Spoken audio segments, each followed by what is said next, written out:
gotta leave no one behind. Roll out through the cosmos, let's see what we will find. Roll out, we're gonna blow these stinking cons away. Roll out, we're making a bigger mess than Michael Bay. Roll out, they're gonna pay for tearing up our home. Roll out, pedal to metal, time to kick some chrome.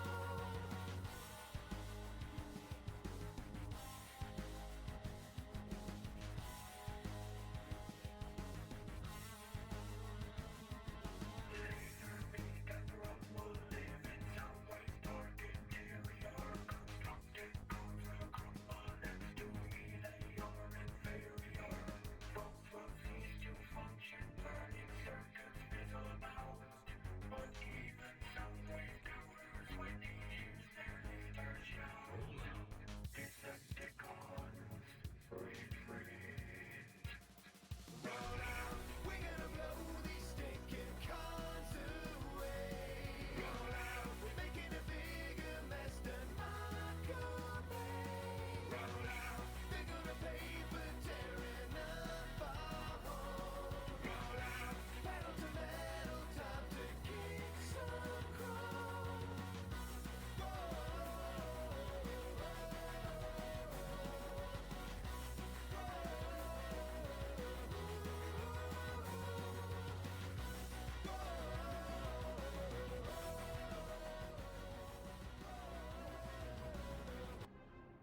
Hello, ladies and gentlemen. Welcome to game number 1 between I'm Not Trolling and Cool Cats and Kittens. We should be getting underway in just a second. I'm sorry for the delay.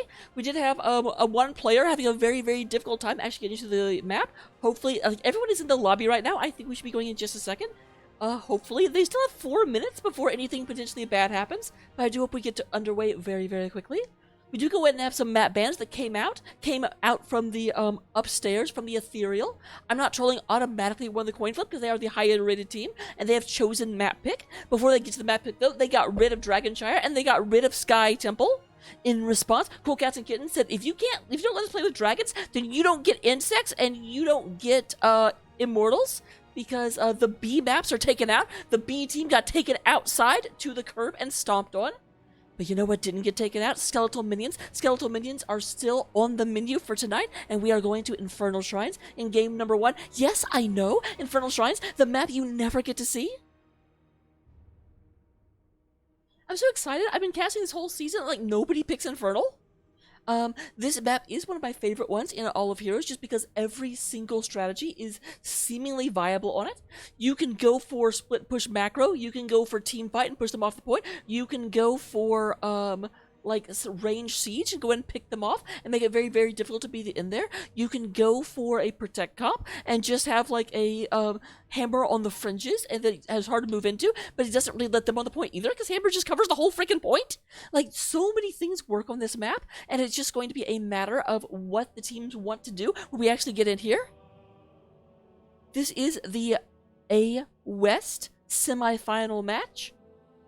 Let me go ahead and real quick because I actually was kind of hoping they'd be ready to go before I got through all of that. Whoopsie! So let me go ahead and pull up the tournament right quick.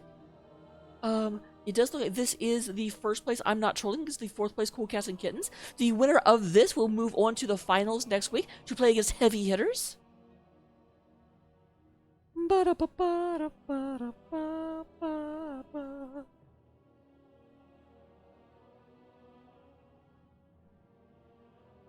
Alright, guys, you've got like a minute before the other team could, in theory, ask for a resignation, so, Veet, step it up. Okay, good, I just got the ready. I was worried.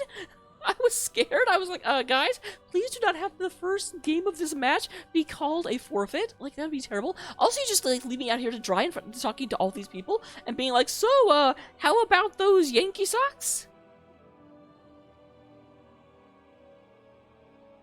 But let's go ahead and get into the game.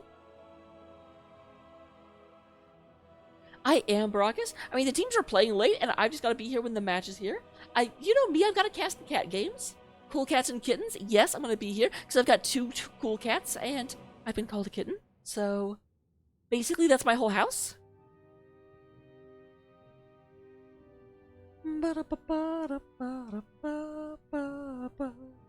Song is stuck in my head.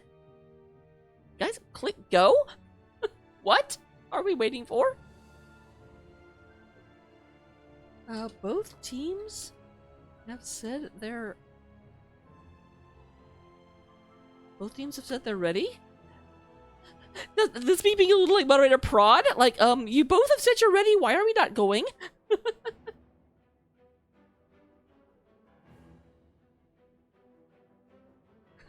Okay, I'm actually glad I prodded them, because they were like, oh, sorry, I didn't notice they said they were ready.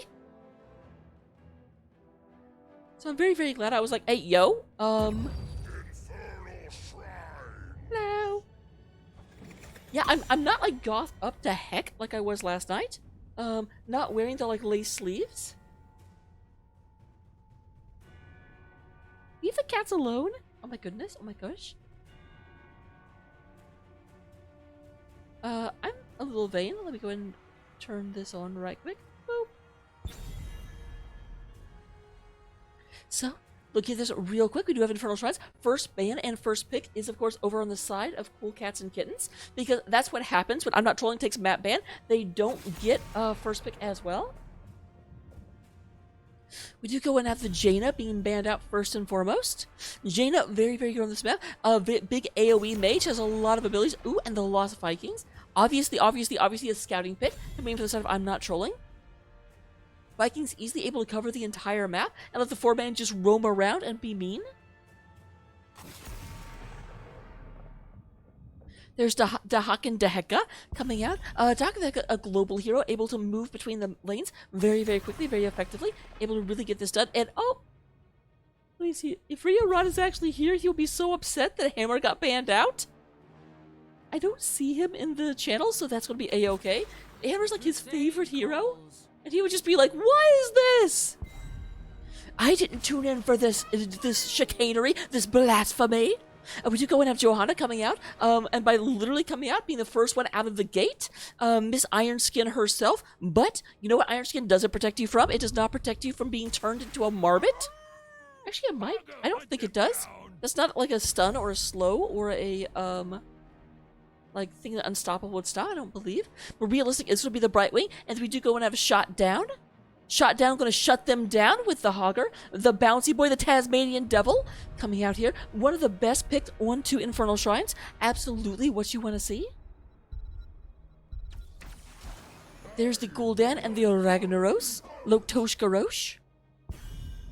So, oh, Johanna should have taken her Horde skin. We could have this like little villainous group. Not that the Horde are villains, but, you know, I mean, like, Ragnaros and Gul'dan are definitely antagonists, and none of you can tell me they aren't. But I gotta say, some of Brightwing's voice lines do not make her seem much of a hero. Hey, I'm just saying, I'm just saying. We're gonna have the Lucio. A lot of Lucio chat was being done in the lobby. It does look like I'm Not Trolling said, you know what, I don't know if that was a, like, bait. If they were trying to, like, trick us to think they were Lucio, or they were just like, our Lucio's amazing. But you know what, they're down to only missing a DPS and a damage, and there's a lot of damage in this game, so you know what? We are legitimately concerned about their Lucio, so even if they were trying to trick us, we will take that trick and feel better about our chances.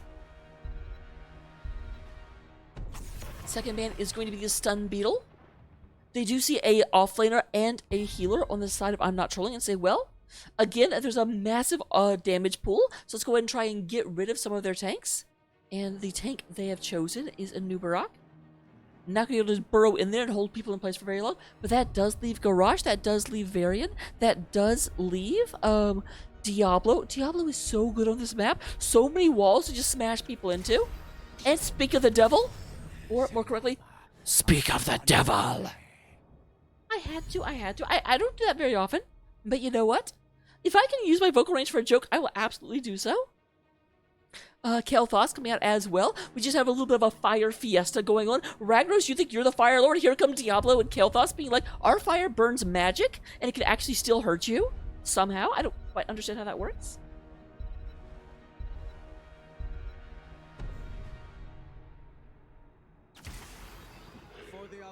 And obstacles only somewhat. You do actually have, like, the Leoric Entomb does not affect Hoggers Unstoppable. Though, most Unstoppables, you are right. Like, I'm not gonna be like, well, actually, because you're good. We do go and have Anduin coming out, as well as the Tychus. So, Tychus, very, very good into Hogger, potentially. When Hogger spins and bounces around, Tychus can just end up in having Hogger in range of his minigun for a long time and just shred that Knoll. But there's the Maiev. Maiev comes out, and I like her little helmet. It looks like a heart. So Maiev going to be pulling a lot of people in, and that's the problem they have. Tychus and Gul'dan, I mean, they're not close. They're not like Orphea. Don't have to get that close. But Maiev can definitely move forward and kind of catch them and pull them into danger. And if you get pulled into danger and you have to walk out through the fire and the flames of Kael'thas, that can be Kittens for you. So with that being said, we will go and get into the game. I'll get predictions up. Don't go anywhere, and I will see you in just a moment.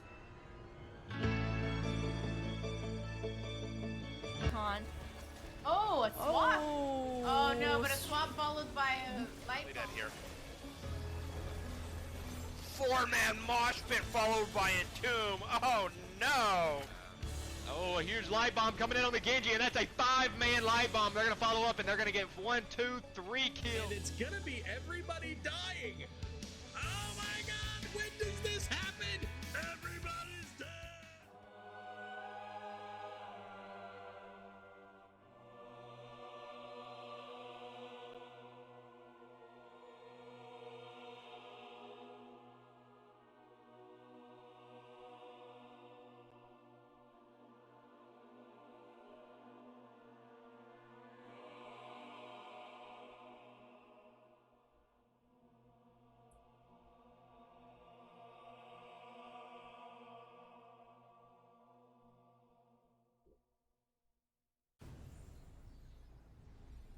All right, here we go, going into game number 1. Coming out on the blue side. I did not press that right. There we go. Coming to the blue side, we do go ahead and have Realistic playing the Brightwing. Silent X will be on the Diablo. We're going to be very not silent for this game. We do have Crimson Chin coming out on the Kael'thas, the Fire Lord. Well, one of the Fire Lords. There's a lot of Fire Lords in this game. We do go and have, they're too close together. Shot Down is going to be on the Hogger, and Sir is going to be playing the Maiev. They are the blue team. They are the ninjas of nihilism. They are I am not trolling.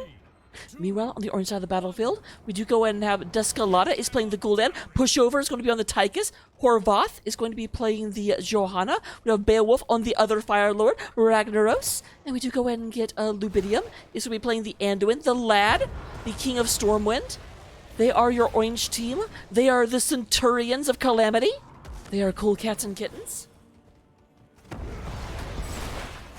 So we do go and have a lot of damage going in. Sir goes in, catches 2 people in with the binds. There's the big push in by the elbow. Silent X is going ahead and flipping around. Horvath, you don't get to leave so easily, but we'll go and get out of that. Iron Skin and Pushover is pushing back that Maiev.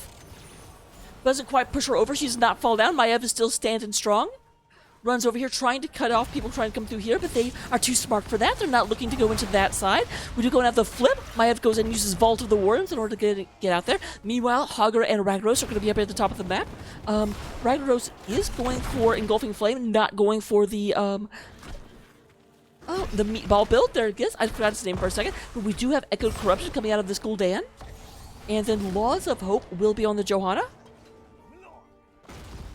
We do get Mana Addict coming out of the Kael'thas. Not going to be Convection Hours here in this game. Diablo goes down, goes in and slurps up some of that delicious, delicious experience. Then moves right back, wants to make sure there's no attempt to invade.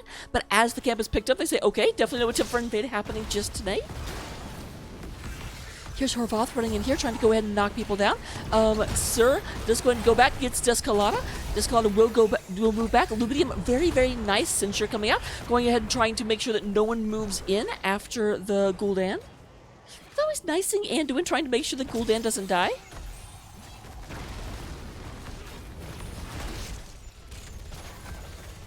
Balimo. Meanwhile, we've got double soaking going on. Beowulf comes in, very nice wave from that lava wave.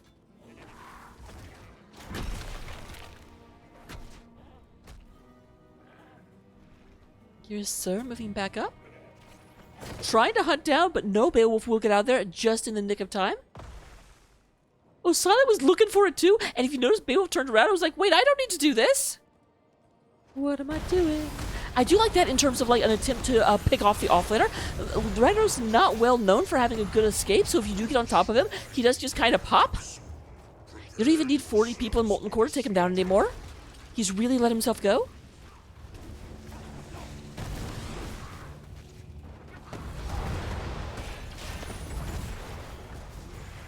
So here we go and have everyone moving down. There is going to go ahead and be the Hogger in the middle, and Maiev coming down to the butt.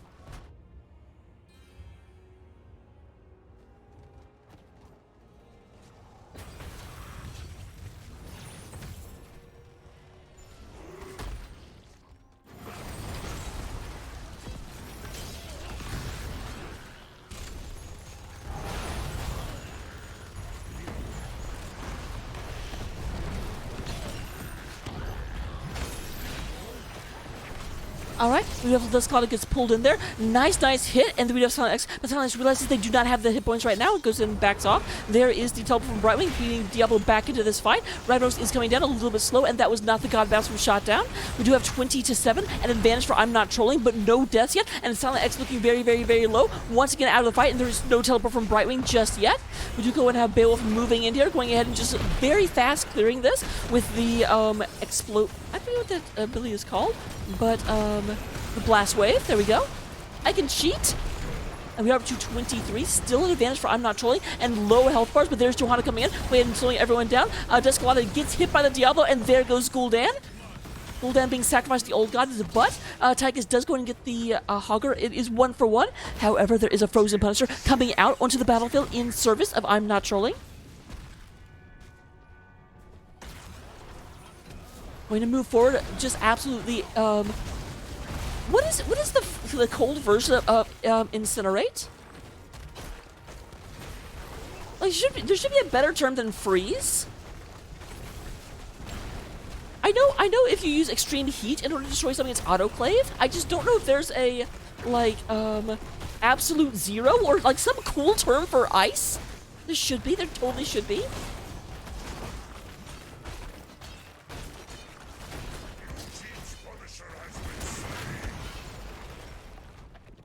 Alright, there we go. We do go and have a very good push for I'm Not Trolling. You don't usually get the fort out of your first one. Was waiting there to see if they catch anyone, but Horvath's the one that came through, and it's like, I'm not going to waste my ability on freaking unstoppable Johanna. That will do nothing.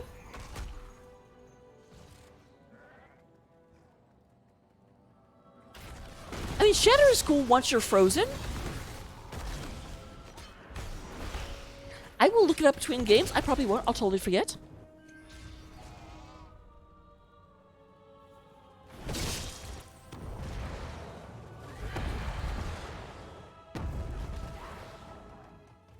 I'm thinking something like Calcify, but Calcify isn't from cold, so you can't use that.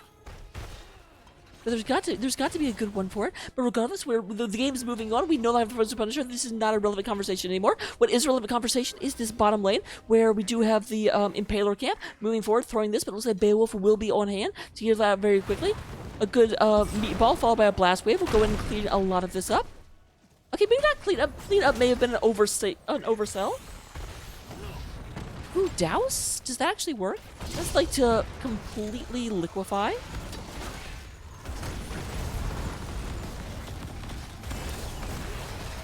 There we have a nice stun going through, but there's Anduin, the fun police, goes ahead and says, no, you don't get to be here. Sir, very close, did not catch anyone in the tether, but there goes a second time the Gul'dan goes down.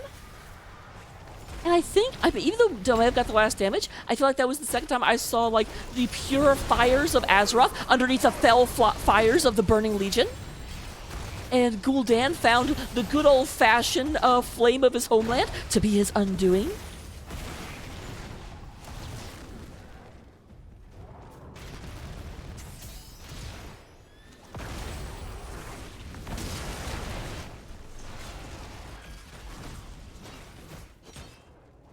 You know what? I don't care who you are. That was a really cool, like, description of what was happening. Very lore intensive, but I'm proud of myself. We do go and have Dusclotta once again. Oh, and we have Tins out for both teams. So there is going to be the Warden's Cage coming out. There's the Flip and the Polymorph. Gul'dan. Guys, I don't know why you hate Gul'dan so much. I mean, I don't know what Gul'dan ever did to you guys. It's not like he's been a villain every time he's come into the story. We did go ahead and have a lightning breath used. Maev's have a very short cooldown. Will actually be back up by the time this comes in. Meanwhile, all the R buttons are on cooldown for the side of Cool Cats and Kittens. This is a problem. This is not what we're looking for.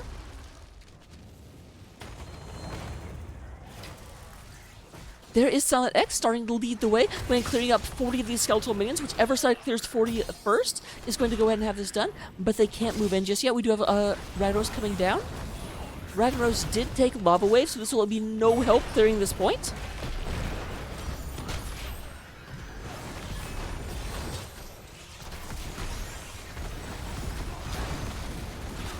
There's Sonic swinging in, and Ragnaros just had a lot of problems. There's a big old like blue party going around, and Ragnaros is the stuffing in that particular turkey.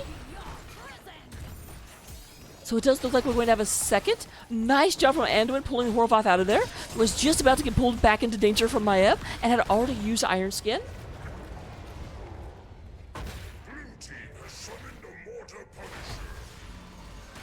Not where I was going with that joke, Brackets, but you do you.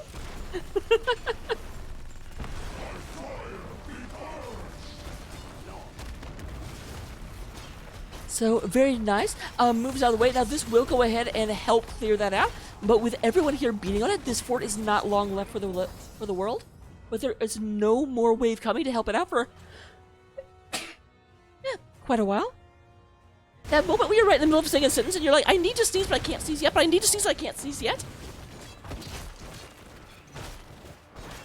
The things we try and do as in our performance art, don't you know? We do go and have blue team just going in there, trying to make a hat trick of forts in this game so far.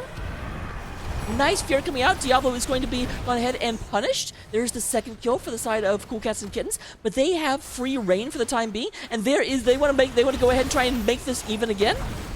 Nice job with the Maiev. Maiev comes in from the back and says, "Get away from us." Oh, Anduin, I hadn't even noticed that. Anduin went for, what is that ability even called? No one ever takes it. Holy Word Salvation.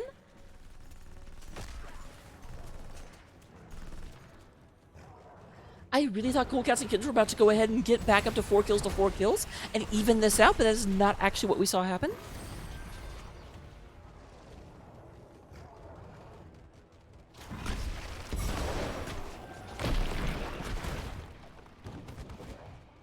Alright, it does look like I'm not trolling or pulling back.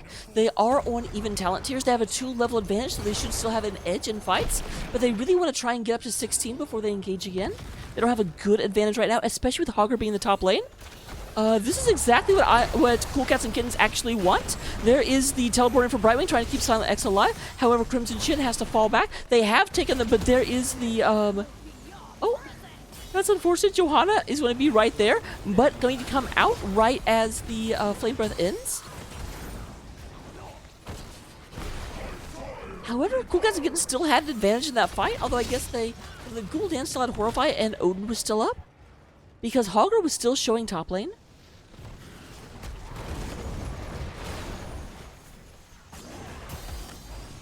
They are moving back, though. They don't want to stay out into the middle of the chaos for too long.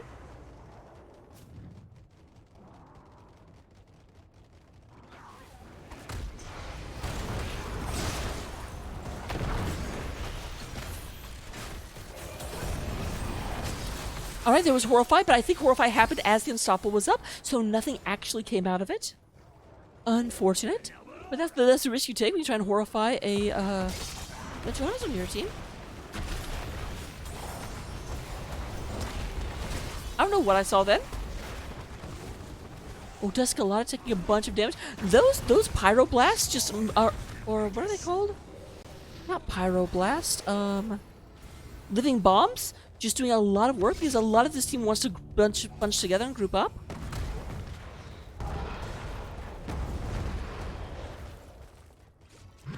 And we do go and have, I think, is this the third Punisher? I think it is. Third Punisher, Arcane Punisher. Will be coming out in the bottom lane in just a second. Hogger not quite here yet when collecting this together.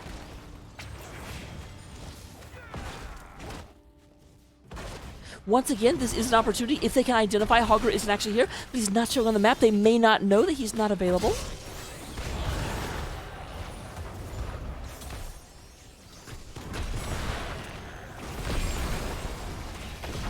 Alright, Crimson Chin a little bit far in advance. A lot of damage coming out onto Kael'thas. There is Crimson Chin just about going down. Anduin goes ahead and uses that in order to stop anything from happening. And we do have Hogger unstoppable in the backline, but left alone by the rest of the team. However, oh, that's a bad place to be at Johanna. I know you've got a lot of extra armor from the Iron Skin, but you are underneath 2 cannon towers right there. And there's no one else for them to aim at.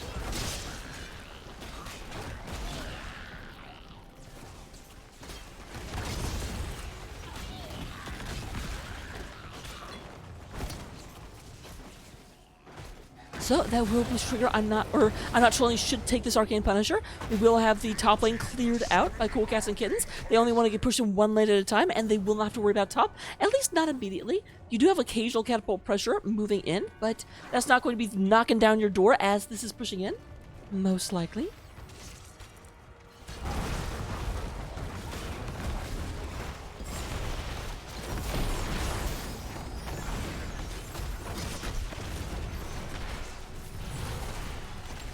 Nice cleanup on the Protector, but that is leaving, I'm not trolling, just free reign to go ahead and pick this out. Pick this up. And they are moving in. There's a big stun onto the Johanna. Johanna does go unstoppable. Silent X very, very low. They're kind of looking at that right now. But it looks like Silent X will get back out, narrowly avoiding the Ragnaros damage. And there is Johanna, completely body blocked, left alone. But, Johanna does not know how to die. And here comes nice stun, knocking Anduin out of the salvation. Horvath does not know when to give up. Horvath is in it to win it.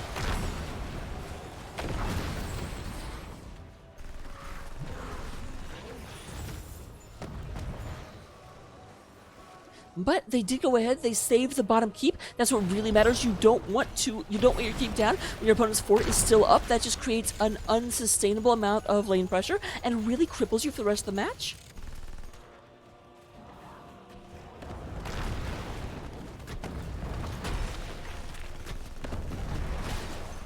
Here comes Beowulf. We do have this picked up right quickly. Oh, that's... Okay, yeah, with I was going to say, this is going to get nothing done. I was not 100% sure, but it does look like they did move down here, try and knock this down. But there comes the orange team down to protect it. They are not going to let anything be taken for free. That lava wave is going to be doing a lot of work in order to go ahead and keep the lane pressure from mounting. But level 20s are online for I'm Not Trolling. We will see Shadow Orb Vengeance, No Control, Flamethrower, Fairy Protector, and Hellstorm.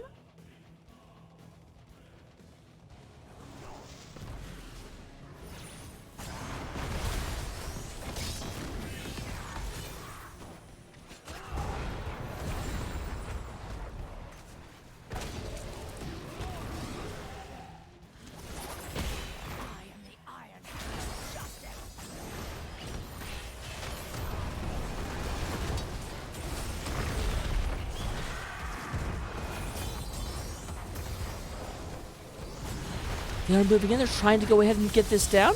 No real organized way of moving back. Like, no one can really go forward until the Johanna does, and the Johanna does not have an opening. They have already used shield, so that's the problem with Johanna. Johanna doesn't have a very good mode of engage other than that shield. So when shield is down, she just has to kind of wander back and forth and be like, are you going to overextend? But no, very, very good control from I'm Not Trolling. Stay just at the edge of their abilities and slowly knock this down. We will have a Frozen Punisher coming out of mid, and I do not know that level 20... I shouldn't say I do not know. Level 20 will not be obtained before this comes up. There's no way in 10 seconds they get like 60% of a level.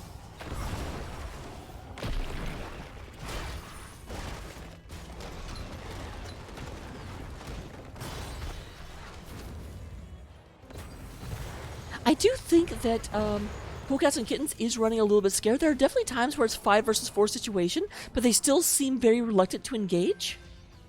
Granted, their engagements have not been particular. I think the Maiev is doing such a good job of it's a combination like if they get a little bit too far ahead, Maiev like pulls them in and ensures their death. And if they do have a good engage, Hogger just knocks them away. So it's like they have an answer for either situation, and it's very, very difficult to do anything.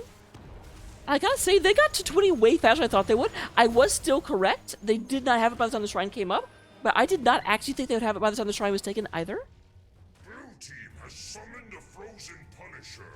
So we will go ahead and get the second lava wave. We will get Radiating Faith coming out of the JoJo. Haunt on the Gul'dan. Light of Stormwind and Big Red Button.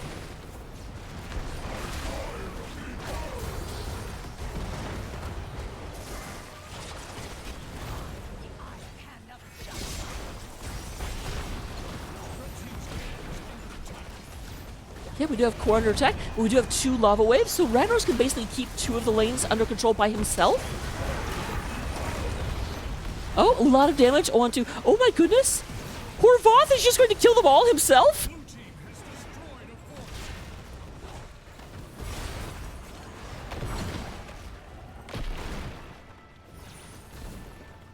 Man, that was such a good engage by Horvath. I think it's one of those things where Horvath's got, I got something, and it's happened so many times in the game, they were like, oh, I don't think you've really got anything.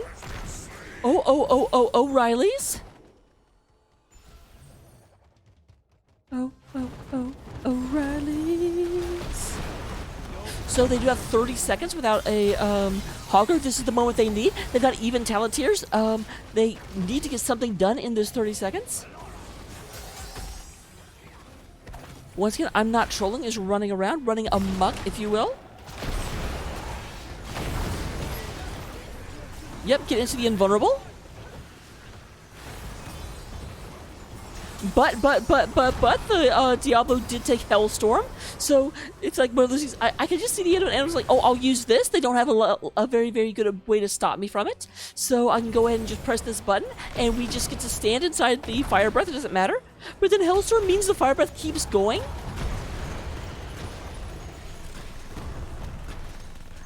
Funny side story while I'm in the middle of this. I am a member of the Regulatory Commission up at work, and very, very often I'll make the terrible joke where we're getting ready because there's an audit coming in, and we know the FDA is on their way, and I'll just be like, all right, guys, it's time to get in the zone. Audit zone. And everyone groans, and I love it. I know that's AutoZone and not O'Reilly's, but you know what? Shut up. Oh, sir, in the lead?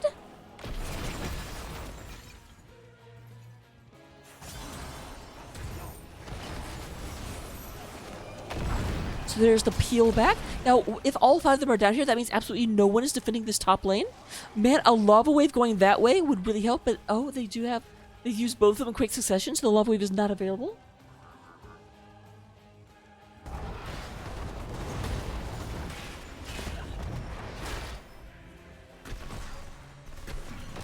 This is the thing.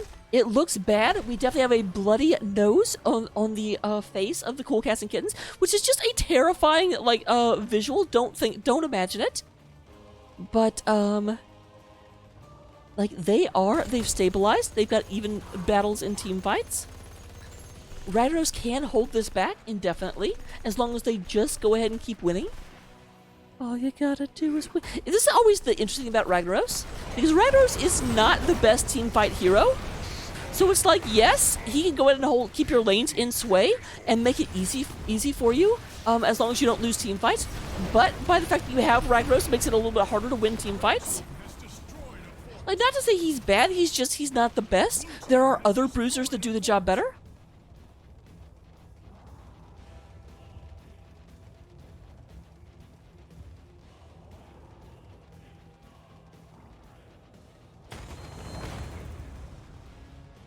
Yeah, I know, Brackus. I imagined it too. That's why I tried to warn you guys not to. I said it, and then my brain started working, and then I was like, oh, yuck, I don't want to think about this. Alright, here comes everyone.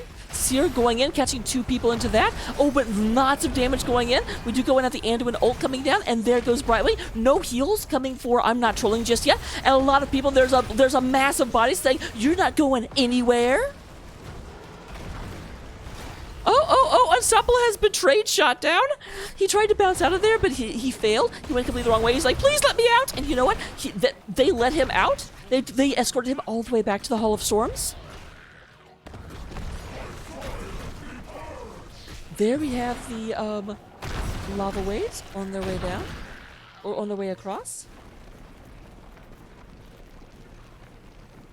Red team has destroyed a Oh, they might get caught here, possibly. No, we did not have the shield in place, but still we have a we have a shaman camp pushing down the lane. The Immortal's about to moving down. So this is exactly what you're looking for. This is exactly what you want to see.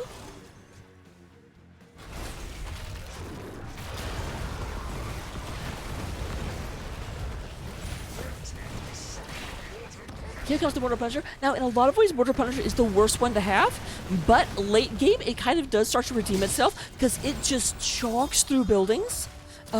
Here's the thing, its abilities are the most damaging of the 3 abilities. They're just very easy to avoid. But you know what can't avoid very well? Buildings that don't move.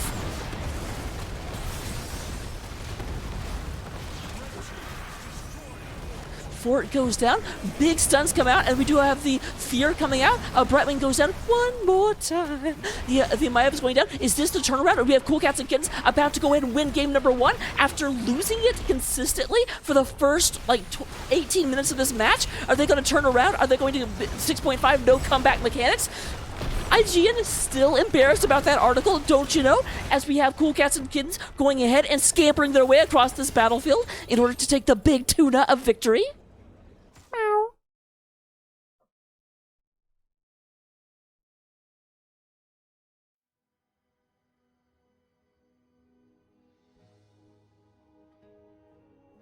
With that being said, let's look at the stats. I love how I just shut up and just reveled in that last bit for a while.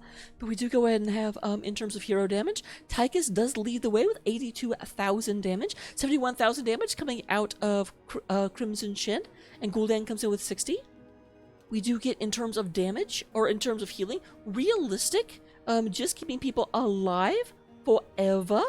168,000 damage over a 23-minute game. Libidium not slacking off, but those are some great numbers out of Brightwing. And then, looking at the stats, here they are, if you want to copy them down. I'm not an expert or anything, but looking at the stat line to me, Rados went with that. Catching fire, blistering attacks. Okay. I don't see this one that often, but I'll just be honest, I don't play Ragnaros at all. Really getting the blast wave as impactful as they can. And of course, the lava waves were so important at just holding back the tide of the battle. Being that, even though they lost stuff, even though they continuously, had their lanes pushed, just those lava waves just completely clearing the entire wave, exactly what you want to see. So with that, I will see you in game number 2. I will pay out you lucky winners. Don't go anywhere.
where the bluest skies they float on by the streets all paved in gold, where under the smiles fair and pretty our teeth so very white, into the bones of our burdened necks they bite.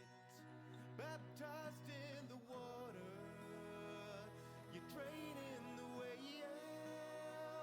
you built up your heaven on the back of hell. Divine is the daughter, the dream that you sail. You built up your heaven on the back of hell.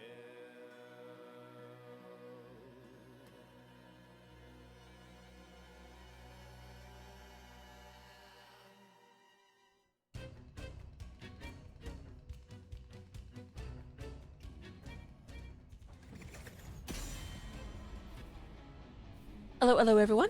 Welcome to game number 2. We had a very back and forth swing fest map in the last one, with Cool Cats and Kittens having a narrow comeback from behind that we were talking about quite a bit in the break. I won't summarize it here because, well, you know what? Just watch the last game, honestly. So we do go ahead and have Towers of Doom. Jaina, still the first band coming out of Cool Cats and Kittens. Kind of surprising when your name is Cool Cats. Why do you want the Ice Mage to not be around? I feel like that would be like your favorite mage. Cats are not fans of fire. I know. I have a scented candle burning right there, and my cats give that thing a very wide berth. You have the Lucio. Interesting. They actually waited till the third band to get rid of Lucio last time. But here on Towers of Doom, they're like, nope. We do not need you guys running around very effectively, especially when you're only fighting in one lane. The Dahaka, exact same bands coming out of Cool Cats. A bit surprising, because, like, as much as you want to say that Cool Cats won the last game, so of course they're going to keep the same bands, they won the last game by the skin of their chinny chin chins. Like, it's one of those things where they lost for 18 minutes straight, and if their opponents had been able to get a little bit more room and push in a little bit harder, they could have just lost in those 18 minutes. There's the fall statty. Now we do have the first pick going over to Cool Cats, which means I'm not trolling pick this map. The crusade calls.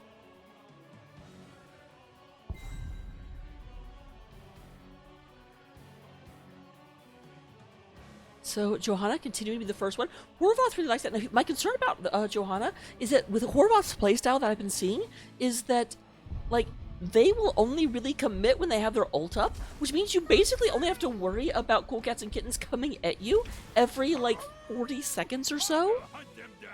What is the cooldown on shield? I feel like it's longer than 40 seconds, but I feel like it's not a full minute. But you know what? I don't play Johanna. Even though Joe offlane was a thing for the time, Joe is just so good that, like, my take is like, no, you do not get Joe in the offlane, give her back. Brightwing Hogger, this is looking like a very familiar draft so far.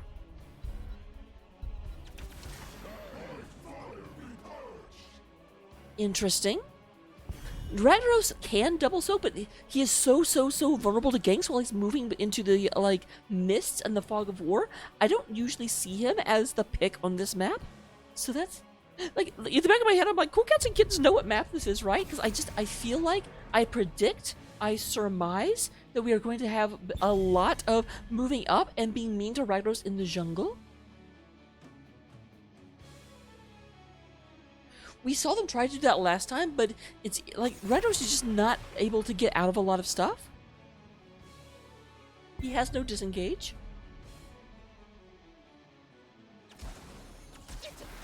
Ready for action! Alright, here we have the first difference coming out. We are going to have Junkrat and Muradin. So last time, we had Diablo being played. This time we've got Muradin. So no walls, only hammers. And then Junkrat, who was the pick at this point last time? I don't remember. Maiev was their 5th pick. We do going to have Raynor coming out instead of Tygus, a whole different Space Marine. And then Anduin is going to be the Fun Police once again.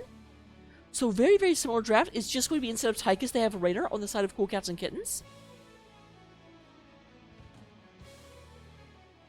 Kel'Thas, that's who it was. So Kel'Thas is going to be the Junkrat pick, Crimson Chin. I do feel like Crimson Chin is a better name for a Kel'Thas player than a Junkrat player.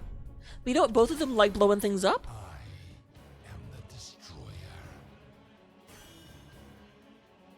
Now that's interesting. Who is your lockdown? Like, okay, Murden could get some lockdown to keep them in the Deathwing Flame. Junkrat, that would have to be super coordinated to, like, have a Junkrat trap hold them in place for a Deathwing Flame. Because I don't know how you get them to step on the trap. Does Junkrat traps aren't fast enough to be able to be thrown in response to a Stormbolt? I don't feel like that is, but granted, I am not a Div A player, so it's entirely possible that that does work up here. But let's get into the game.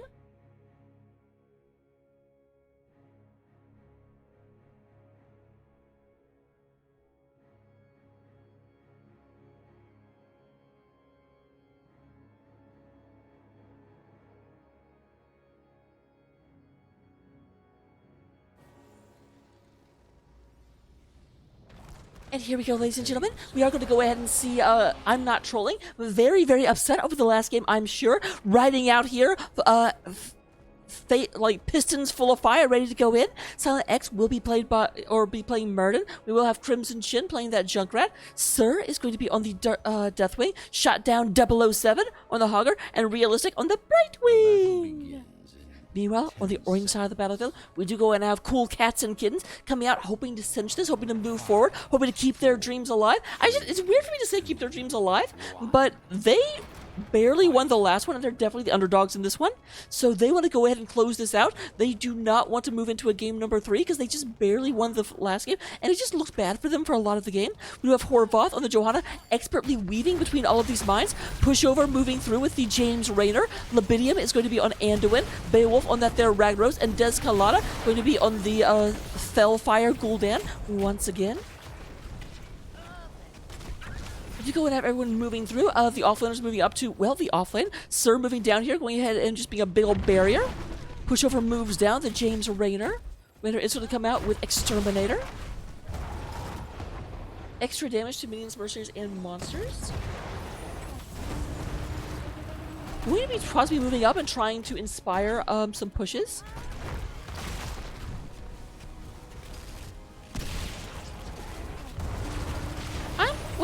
I'm a curious. I do not know the answer to this. So inspire, 30% attack speed and 10% move speed for ever. So it doesn't give them any damage bonus. I was like, does that do anything to these other than the fact they walk faster? And that may be the only reason to take it, is that they walk faster.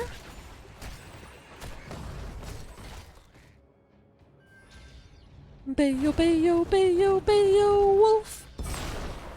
Beowulf once again coming with Extinguishing Flame at level 1. Would you go and have Sir going in? A lot of fire coming out, but going to miss Sir. There's the Unstoppable Johanna going through.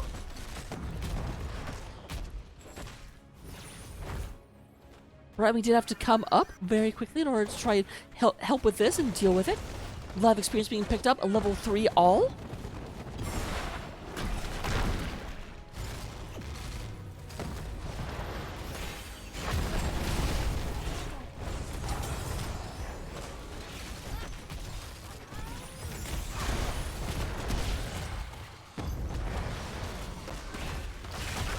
Alright, a little bit of a slowdown to Murden, but the DPS were a little bit pushed out by, like, both DPS, or the healer were down here, Deathwing was here, so they couldn't, like, move through this area.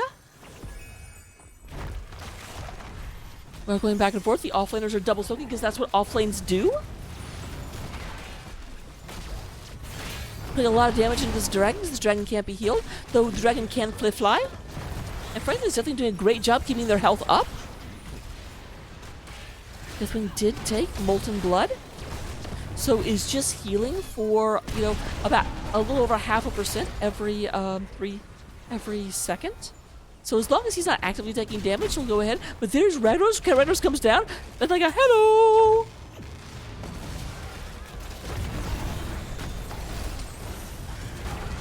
Horvath almost down. Deathwing is looking for this kill, and they actually moved down to look for the hunt. That's going to go ahead and let the Hogger go ahead and pick this up. No contest. And mine alone. Yeah, this is a bit of a problem. Not exactly the start that you want if you are Cool Cats and Kittens. Because that's a nice triple tap. Not with Nova, but with altars. Like all the others.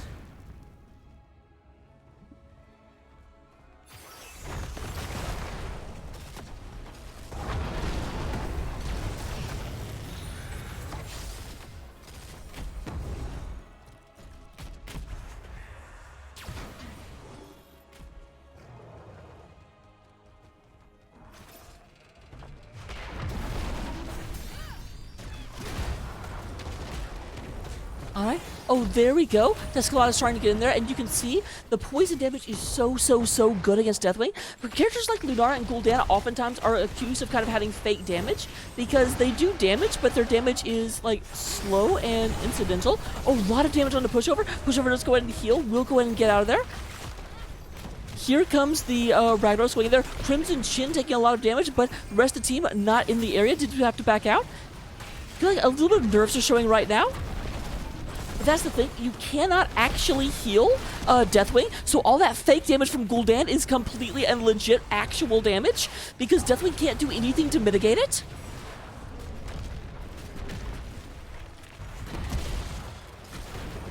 Once more, the altars rise from the depths. Right Wing will stop this one!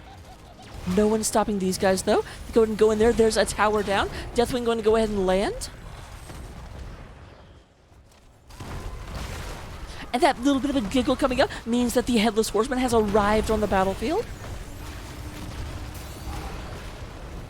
There goes the second tower and the front wall, going down against the bite of the Cool Cats and Kittens. The altars have risen.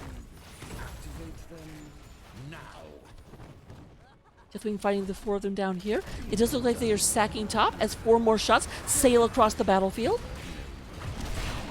Libidium trying to go and get this done, but the Deathwing doing such a good job of denial from range.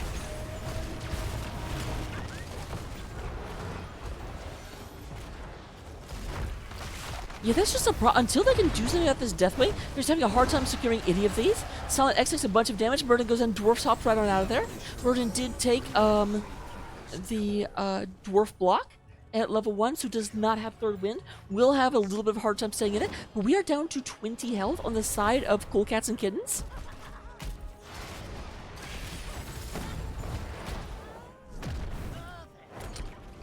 And level 7 is online, so Serve's able to go up and drop those things, which is going to be even better for denial and delay.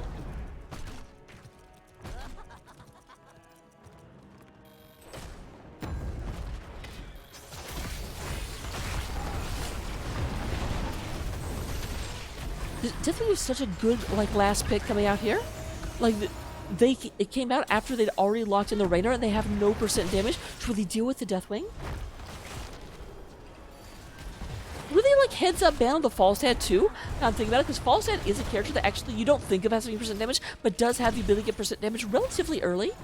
Obviously no Tychus, but can kind of be used and Falstad would be so good on this map and also against the Deathwing.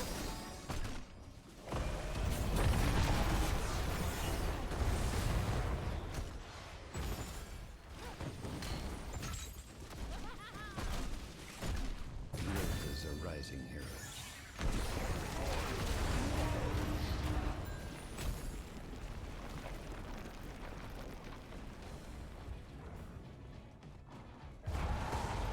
Don't ask me why we're following this Deathwing around. We are. Whoa. Wait, what?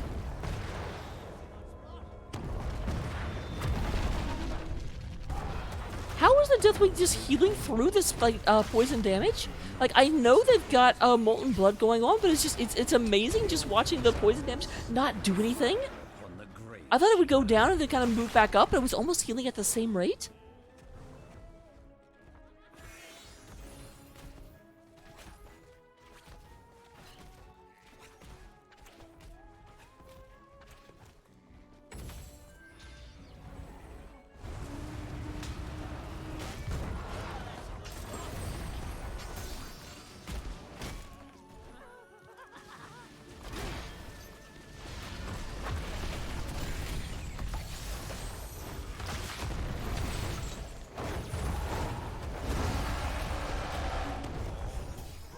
Alright, there's definitely moving in. We're going to try and get in the way. Nice body block coming down. We do have a double stun, but then Junkrat goes in and gets pushed out of danger. A lot of damage on the Beowulf, but Beowulf will move out. The Rat is coming down here to fight a lot more than I usually see on this map. Horvath takes a huge bit of damage down to 100 health, and the Junkrat will go and secure that kill. First kill on the side of I'm Not Trolling. You're down to 16 core health, by the way. I don't think I actually called that out before.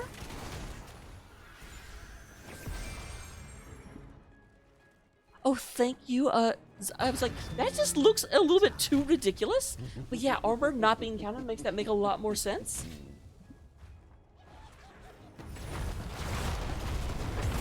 Very much appreciate you saying that.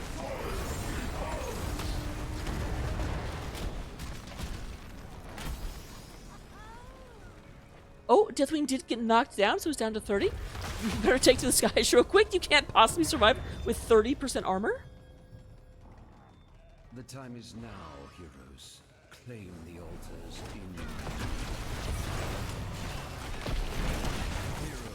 Alright, there goes that. But they only secure the, I mean, they do get one of them. They do? Oh, Deathwing, you asshole!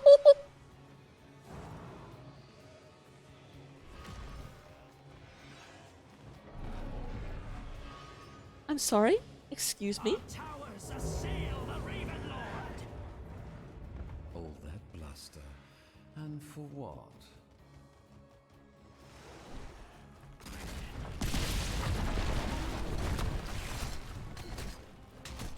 Alright, we do go to have Silent moving out. Sir goes ahead and Dragon Breath, going ahead, making it very, very difficult. Push over, going to get what damage in they can. Yeah, there's just not a very good... that's the other big thing, because the big engage they have with Johanna is her shield. But it's hard to hit anything other than Deathwing with that shield, because Deathwing is just such a big target.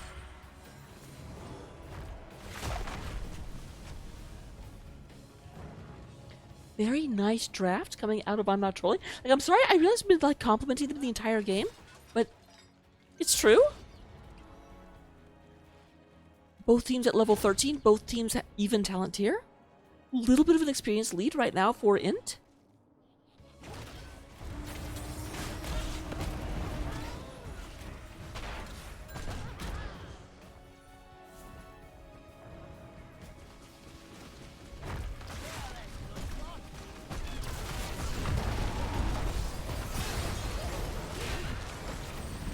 I saw an X takes a good bit of damage. There's a big old fire breath coming through. We do go ahead and have the wall coming out.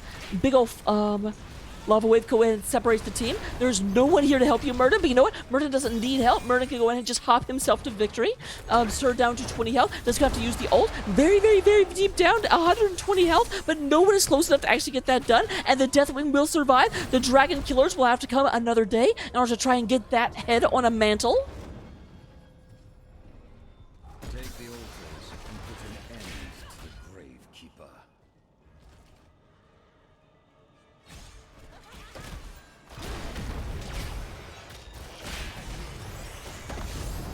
Horvath.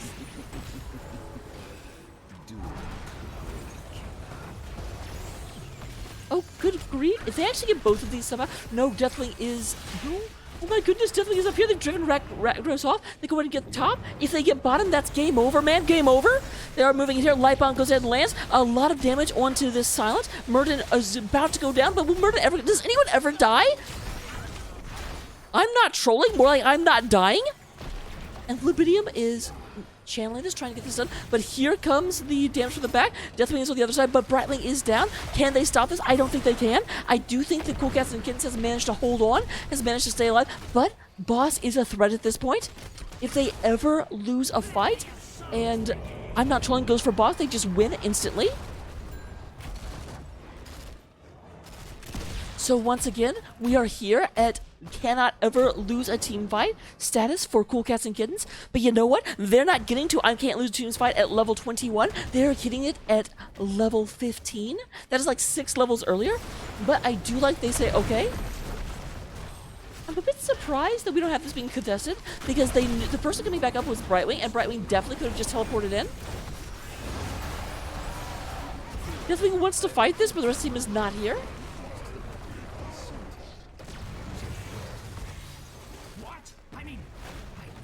And with that being taken care of, we do go and have a kill pressure is being applied at the bottom of the map. They're taking these two and starting to push them in.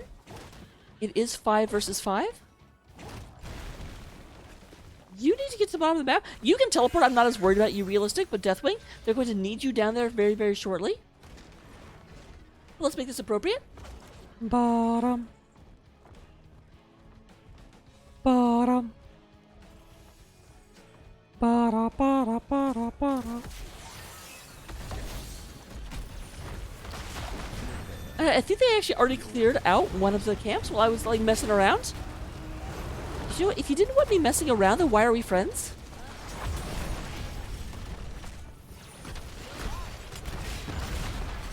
Altar is spawning. This is a make or break altar, and it's in the worst possible position for Cool Cats and Kittens because they have a fort in their way of getting there. But they get a kill onto Brightwing. They get a kill onto Junkrat. Is it happening again? Backs to the wall and living for days. Horvath gets that turned in. 3 shots go across, knock their opponents down to 25. We do have a lot of damage onto this murder. They are trying to fight by the tower, but how long will the tower be alive? Definitely is trying to fly out of here, actually makes it. Silence, unfortunately, goes to the big brew house in the sky, but the tower, in its dying breath, spits at Gul'dan, and Gul'dan goes down.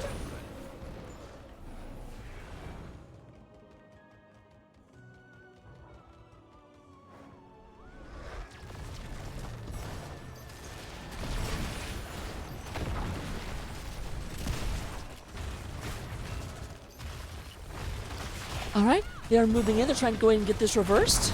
Trying to make it so a single altar will not end it for them. And right now that is true. An altar will knock them down to 1.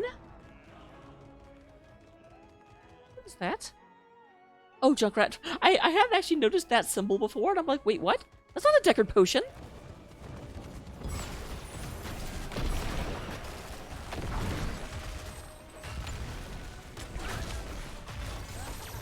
We do go ahead and have, they're pushing in, they are dangerously close to a 6 cap, but their opponents are all back up, so they do go ahead and move out. Now here's the thing, keep in mind, they are almost at level 20, and they can get double lava wave, which would really, really help them, as just passively pushing these towers down. Double altar phase. This is not break or break for Cool Cats and Kittens anymore, though it would be very, very nice if they could get 10 shots across. Decent bit of damage into the Deathwing. They are moving in here.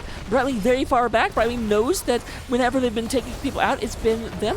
Beowulf taking a huge bit of damage. Very, very low. Gets a shield. But no, Rados will go down. Descalada in the middle of a lot of pain and will be going down as well. This might be it. Cool Cats and Kittens may not be able to get out of this as we have 1, 2, 3, 4 man, not quite team wide. We do have Pushover still alive, but they want to go ahead and make it the full, spiffy hat trick. But no, Raider does go down. They do get him at the last possible second.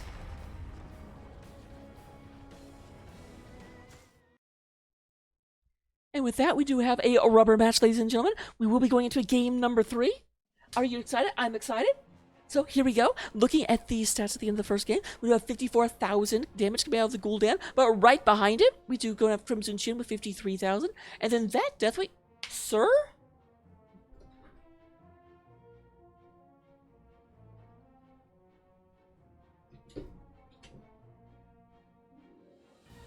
Sir, my hat's off to you.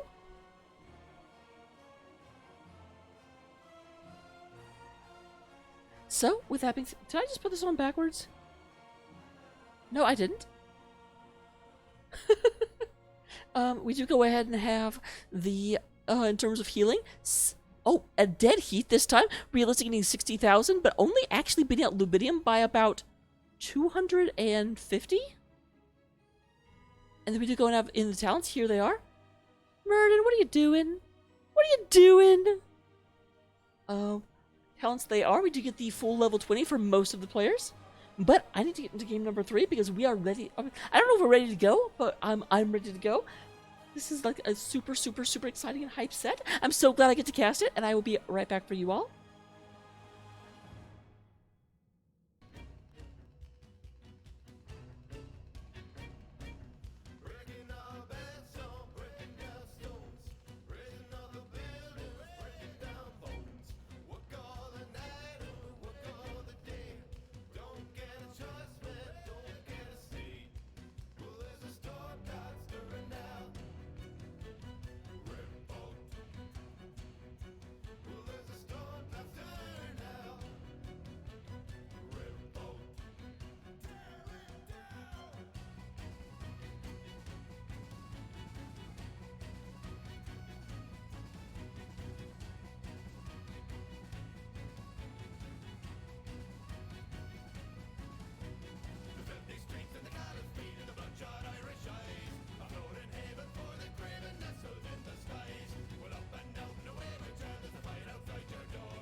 look to the break of dawn, to the break of dawn.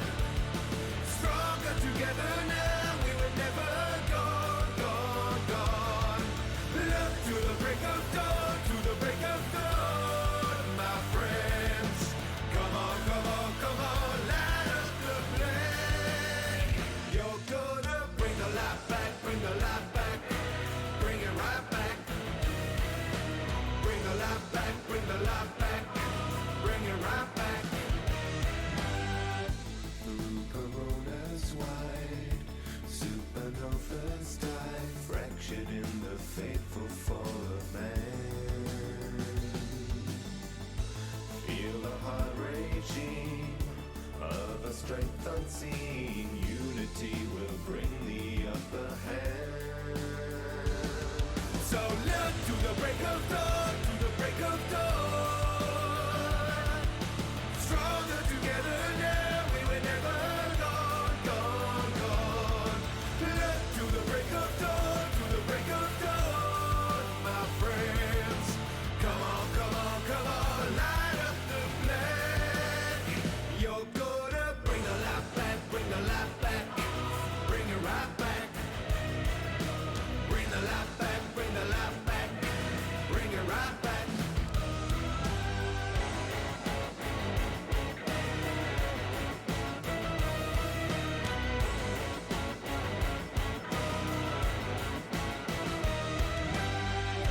Fly into the path of sacrifice, race another bullet paradise. We were never gone just down and down. Dancing on the silent prison, right into the cataclysm. Fight away the panic and the doubt. To the break of dawn, to the break of dawn. Stronger together now, we were never gone, gone, gone. So look to the break of dawn, to the break of dawn. Stronger together now, we were never gone, gone, gone. Look to the break of dawn, to the break of dawn, my friends. Come on, come on, come on, light up the flame. You're gonna bring the light back, bring the light back, bring it right back. Bring the light back, bring the light back, bring it right back.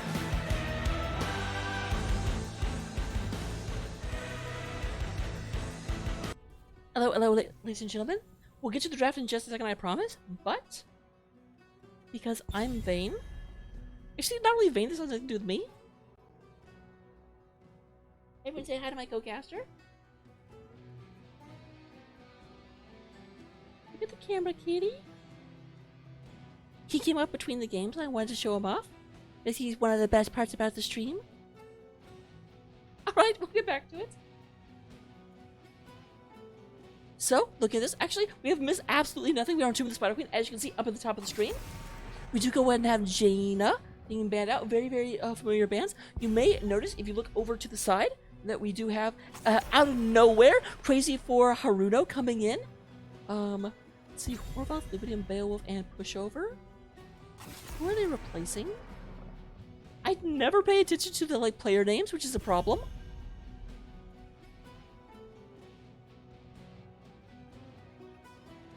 But we do go ahead and have the Jaina Dahaka still being very, very consistent bands. But we do go ahead and have I'm Not Trolling, get rid of the Johanna. They're like, we are sick and tired of you being able to stand up to our aggression. Let's get rid of your defensive tank. Also, even though it was just for a joke, I left the hat on.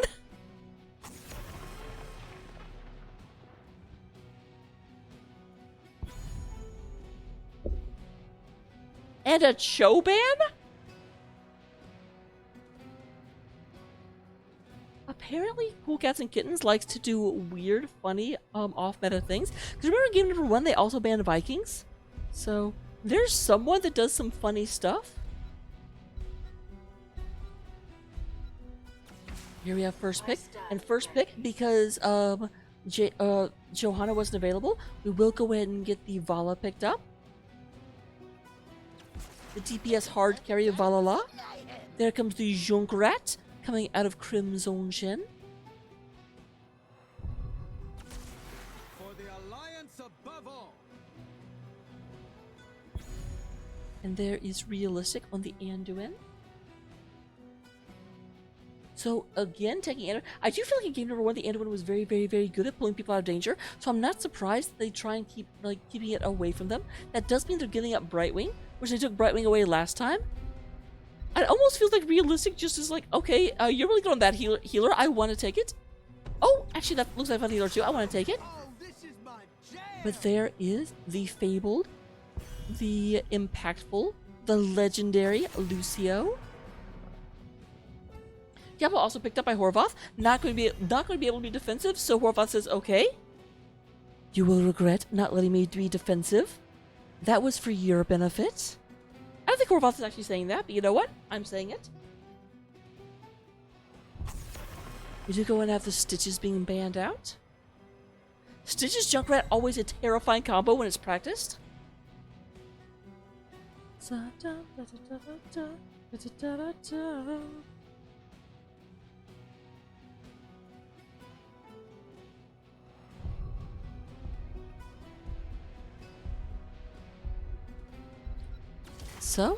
Leoric going to be the offlaner. Very, very good at clear. And then Silent once again being on the Muradin. Diablo again denied them. So they do go ahead and say, okay. Well then. Though interestingly enough, a Nubrock was not banned and they still went with the Muradin. Even though Nubrock was available. Now granted, to a certain extent, maybe you don't want to a Nubrock into a Diablo. That does seem very, very unfair. And Lucio does mean that a stun heavy hero is very, very much disdained.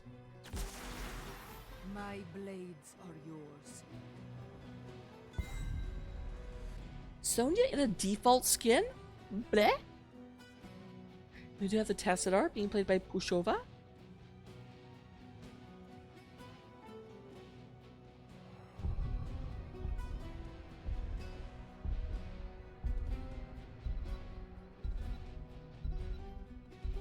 So who you got? You've got Junkrat against Bala and Tassadar.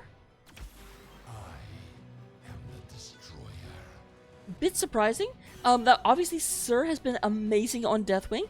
I don't have anything bad to say about his Deathwing, but I do think Deathwing does struggle a bit into Tassadar because it's just so easy to get such value off of those Psystorms because Deathwing just moves so slow and has such a massive hitbox.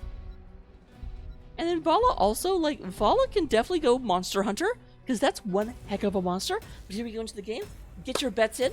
We will be seeing you. This is game number 3. This is to decide who gets to go to the finals and who gets to play against... I already forgot who the other one in the finals is. Whoops, whoops, whoops. Is it Heavy Hitters? I think it's Heavy Hitters.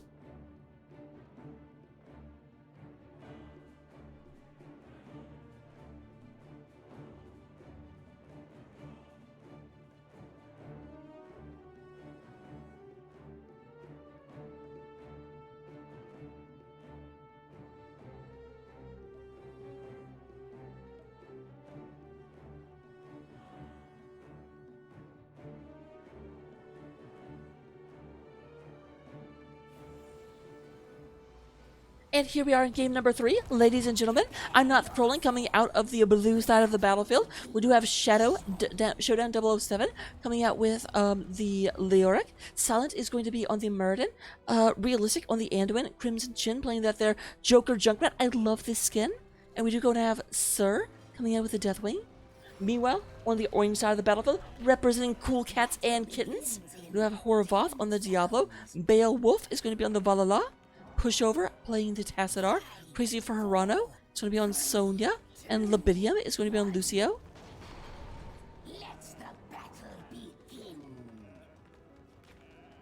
Battle is indeed beginning as we move into the battle. We've got Junkrat throwing mines everywhere, wanting to scout out where the opponents are.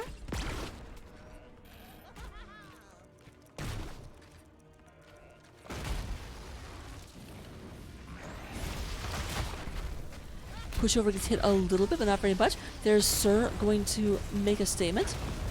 Pushover going for a lot of auto. Did we go auto attack build on the Tassadar?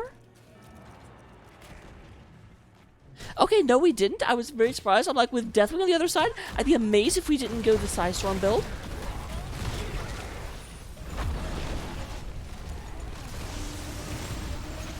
Oh my goodness! That was a combo and a half? I see now why they took the Anduin away. They did not want Anduin able to ruin those things when they happened. Because that was incredibly well executed. Super, super plus impressed.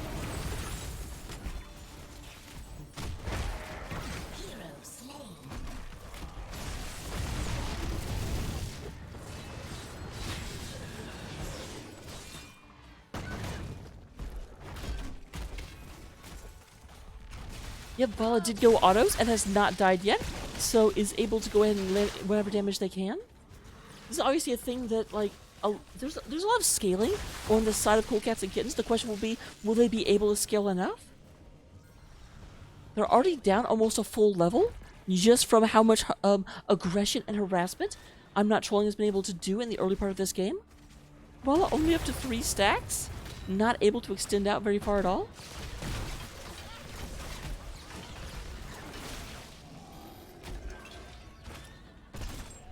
They were coming for it too?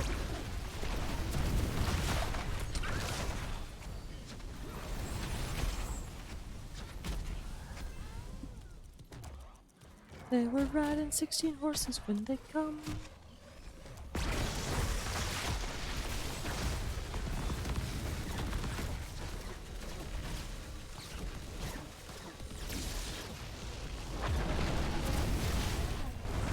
Alright, sir. Takes a bit of damage. We'll go and get out of there A-okay. Vala up to 6 stacks. That is so, like, such good control that they're just not letting Vala aim at anything.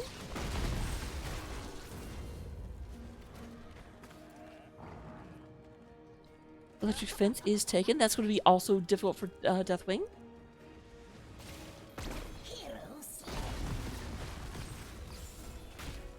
Well, that happened. I don't know. I was even following them down, and I still didn't see it happen. But that is the first kill for the side of Cool Cats and Kittens.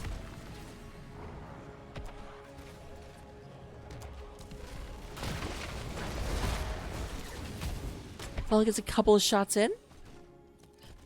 She only needs 290 more. Both teams do have a full turn in. Sir getting quite a bit turned in down below.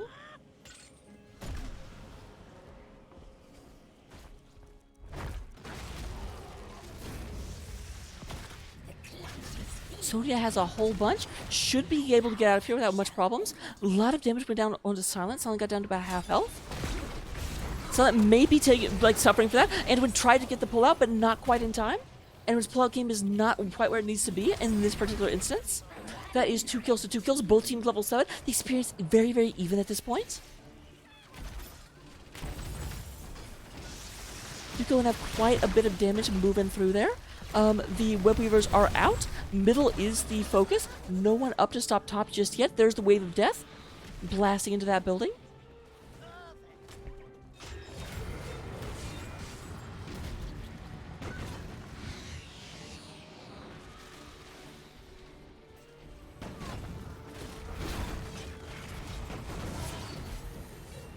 Yeah, Haruna having a hard time moving out of there. Gets hit a little bit too easy and does not want to lose these gems. Does look like the top Web Weaver will be cleaned up. Oh, Solid jumping right back out, but there's still enemies here.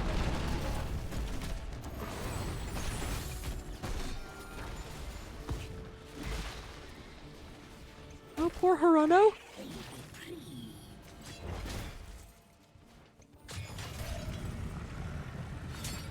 I'm curious here. Haruno still has 27 seconds until I can use the well. There we go. That's the name of it. The well. So here we should have a turn in very, very quickly. They've got enough together on the bottom.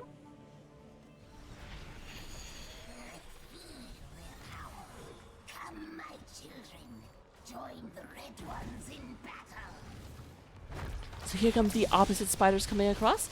Now, nothing actually went down, and this spider wave will be stronger than the last one, just because it is later on in the game.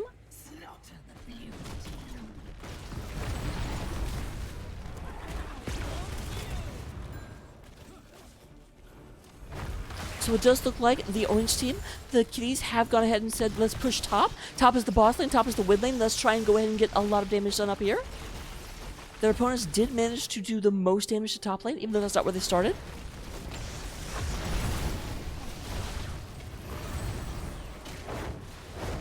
Oh, Deathwing being a bit aggressive, moving into the other team, but they will go ahead and pull back.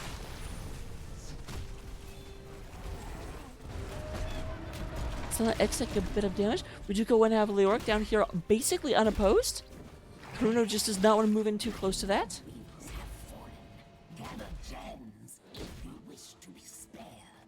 Very good defense coming out of I'm Not Trolling.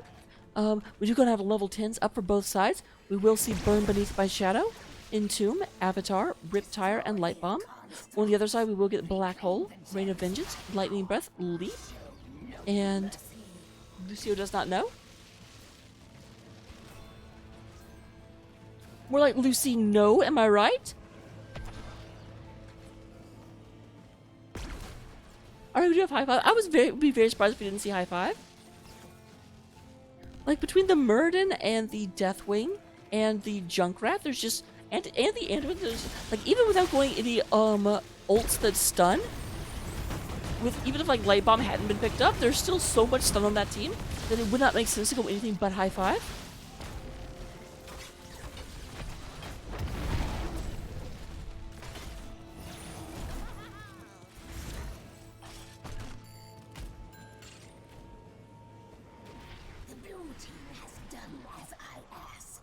Alright, we are right back. Still 2 kills, still level 11 to 11. Almost 12 on the side of Int.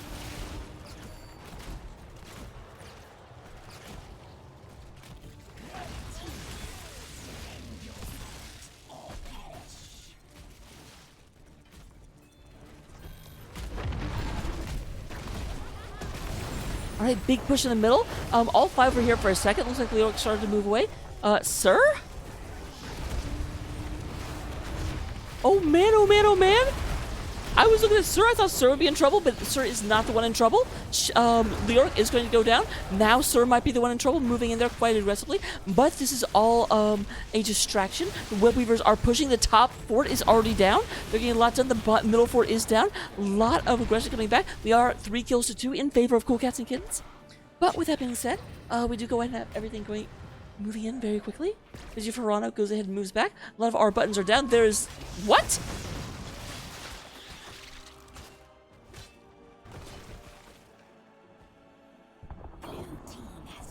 I mean... I know that does 216 damage. Like, I am aware. But... that's less than your spear does, and the range is about the same.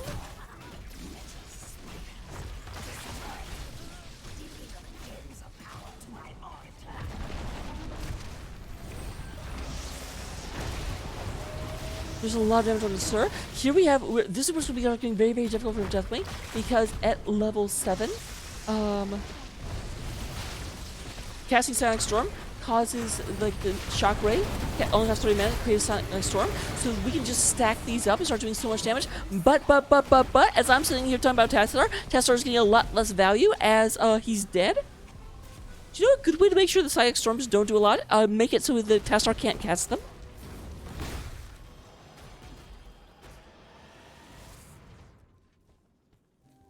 And we do go and have top boss being taken on the side of I'm Not Trolling. Definitely looking to apply pressure early. They've learned their lesson about late game against this team. We get the top lane pushing. Their opponents are up, but they're not close enough to really come in and contest this.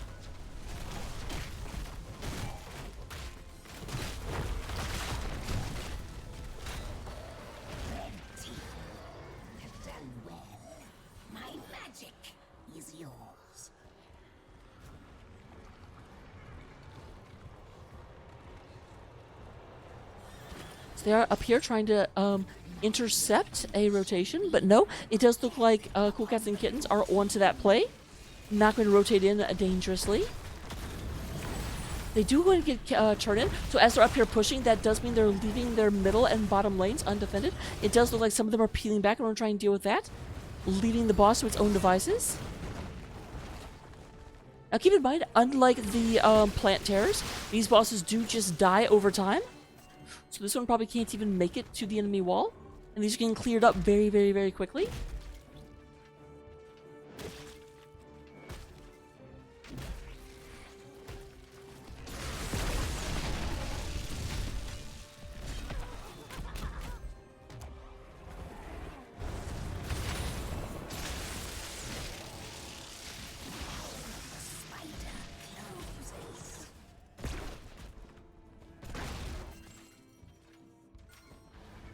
Alright, we do go and get Shadow Walk, coming from Tassar at level 13. Gather their gems. Bring them to me. Yes, now. So, neither team has turned in. Both teams have, basically 50 gems. Both of them picking up camps at more or less the same instant.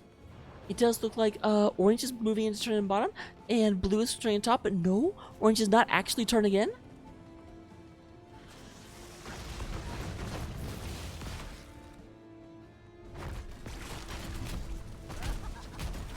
And here's the thing, Leoric is showing bottom, so they do know that Cool Cats and Kittens can do a 5 versus 4 engage right here.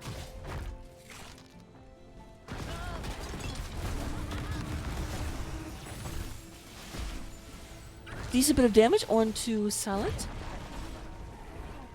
Not the best, but decent. They are down 2 levels. I understand why they're a little bit hesitant to really move in there.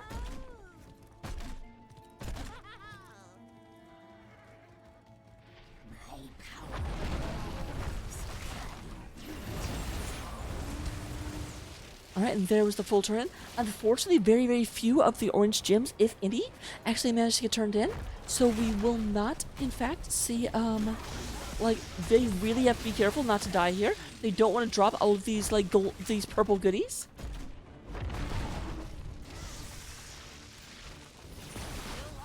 Using Sonya out to deal with Midway as it comes down.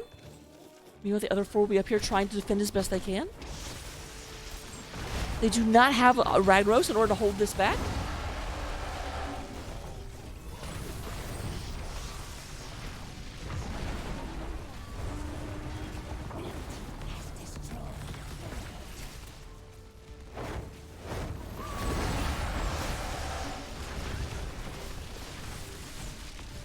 No comments?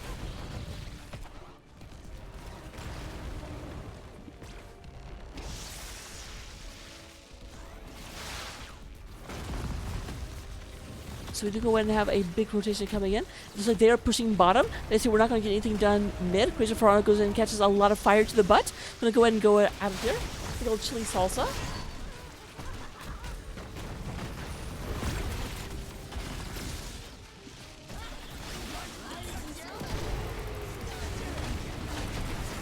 Oh, Tassadar! Tassadar was just held in place by that Entomb. Not able to go anywhere. A lot of damage on the Shadow, and it goes in and gets Shadow out of there.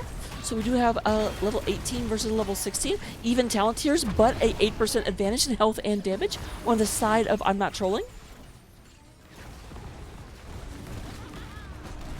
Ball currently up to 88 stacks, for those of you that are interested.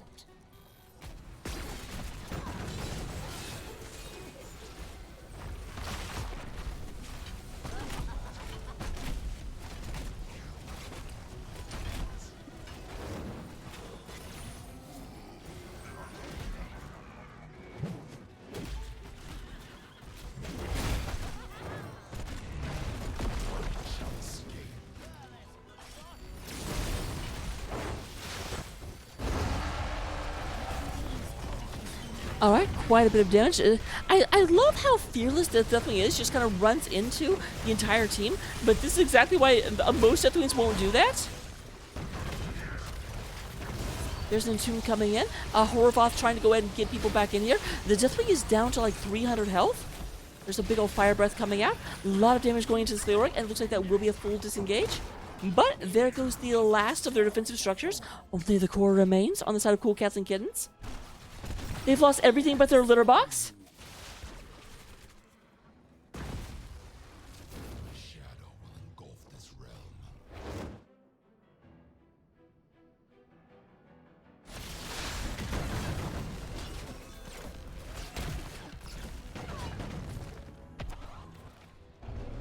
So, moving into the second bit, Horvath goes ahead, goes through, getting these catapults cleared out. Although, guys, you left the catapults?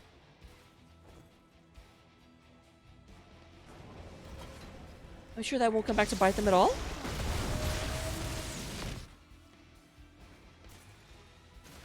I'm actually just really curious. Will these catapults get killed? Okay, you guys got lucky.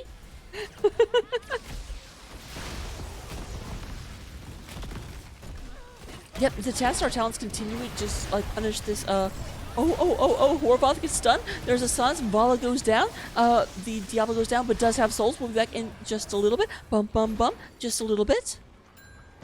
Vala goes down for the full count.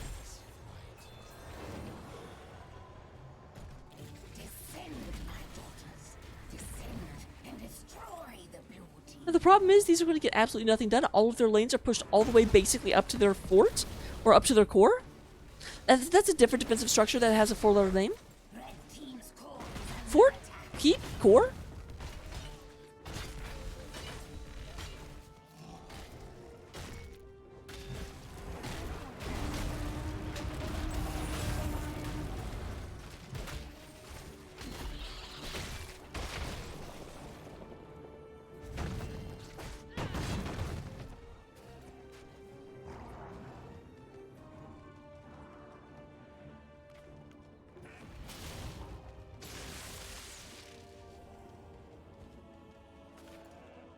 It is over for now.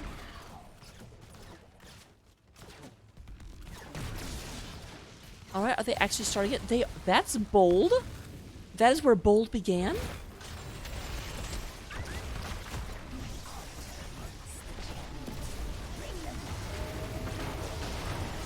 Oh, wow, wow, wow, wow, wow, wow, wow, wow, wow. So would you go ahead and have Lucio caught inside the fire and the flames? We'll carry on. There's a Sun on Vala. Nice, nice, nice. Counter by Crazy Gerardo. The Anduin goes down. They're trying to get Beowulf out of there. Crazy Gerardo taking a bunch of damage. Is hunted down by the Leoric. Only Vala and Tass are alive. The damage dealer is still up. Trying to get this taken care of. There is the Stutter Step. Beowulf trying to survive this. But that Junkrat does not want to let it happen. Here's Shadow coming in. Looking in for Beowulf. And no? Yes? Maybe? I don't know. Can you repeat the question?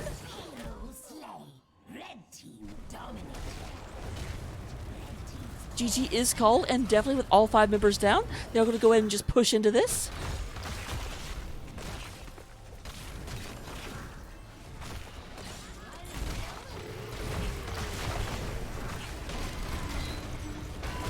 I'm going to go ahead and knock this down, drag it out, and we have moving on to face heavy hitters in the finals. I'm not trolling.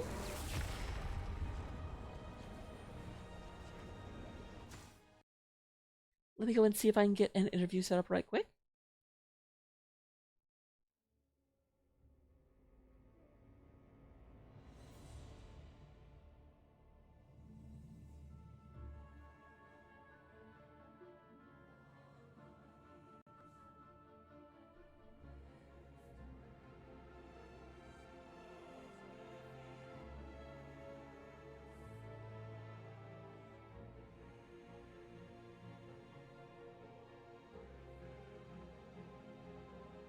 All right. With that being said, we will have to wait just a second to find out if I am joined by anyone.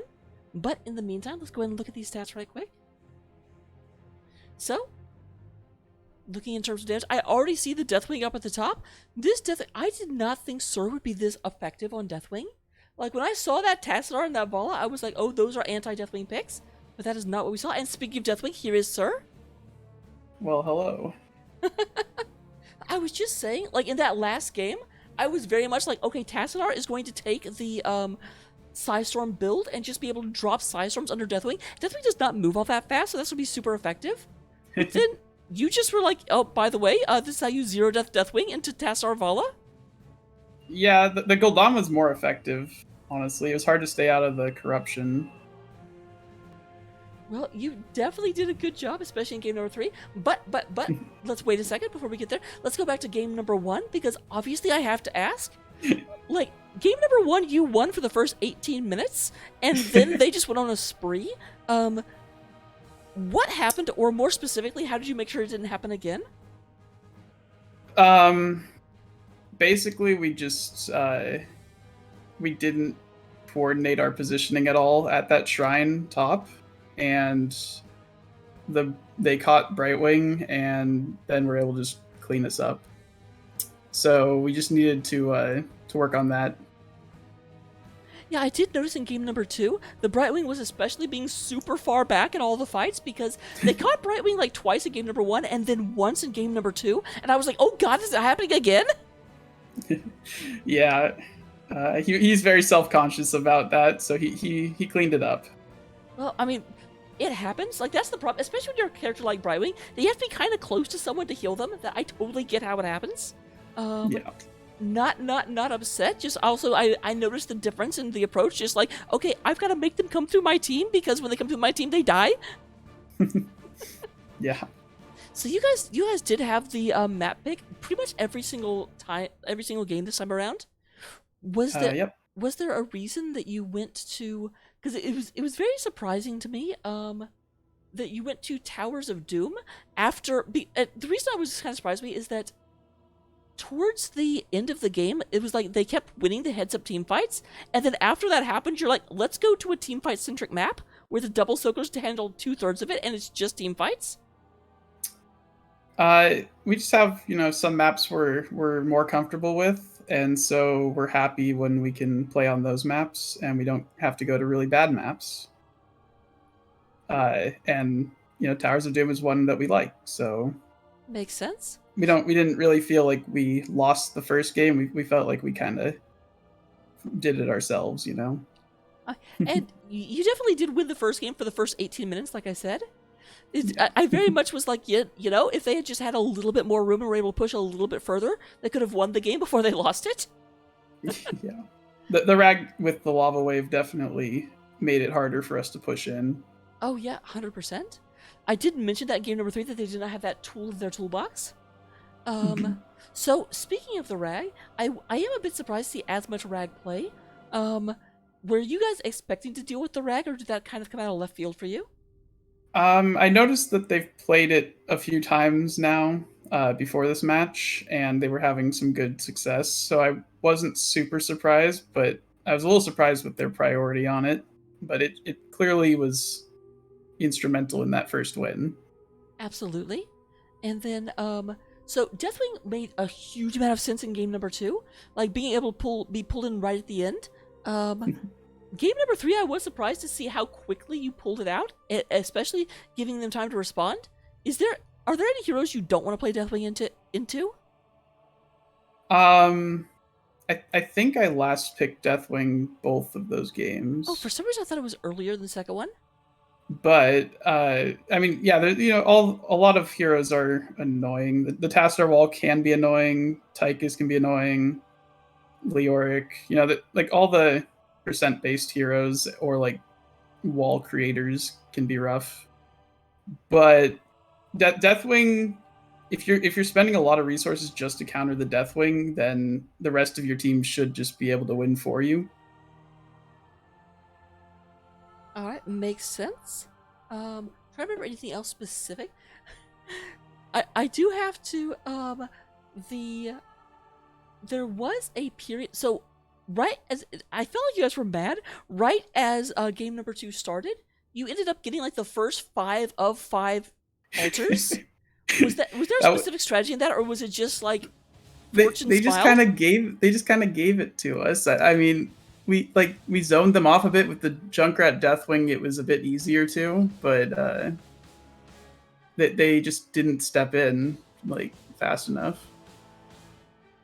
Because it was interesting, but it was also funny. But then it started to look like a comeback towards the end as they started to took the team fight down bottom, and then they caught us another time. Luckily, it was Towers of Doom. Because I was totally looking at, because they caught you bottom, and then they took your bottom tower, and then they took back their bottom tower, and they started sieging into middle, and I was just like, oh geez. Yeah, that's one reason why Towers of Doom is better than Infernal Shrines. Because the one fight win doesn't happen as easily there. Absolutely. So, The last question I have for you, even though I asked you this before, I just always like you to be able to tell it to the different people in NGS. Where does the name I'm Not Trolling come from? So we had a different name for the first few seasons we played here, like the last few seasons. And then this season, the person who the team was named after decided to step down and let us like take over, and he decided to be the sub. And so we figured we needed a more appropriate name for the rest of us, and so we just came up with a bunch of fun sounding names, and then we put it to a vote, and this is what we came up with. We wanted to go with I'm Not Trolling because it has multiple fun meanings, like the abbreviation of int. Sometimes we do that, and we want to get away with it.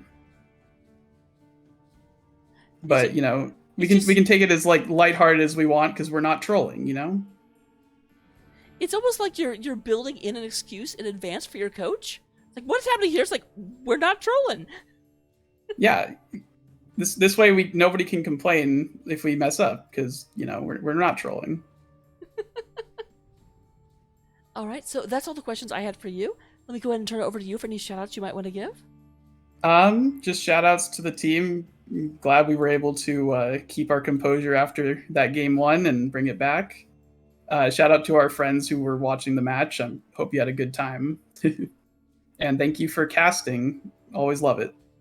Oh, absolutely my pleasure. That was a blast to cast. Like, very much enjoyed it. So I will. Oh, last question I have. With this win, you are now moving to face heavy hitters in the finals. That's right. Any predictions? Any thing you want to say to them? So this is a best of 5 now, right? It will be, yes.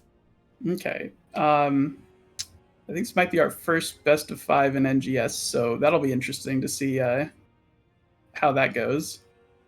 I'm excited to face them. They did well in their match. They seem pretty confident in their team fights, so we'll have to keep an eye on that.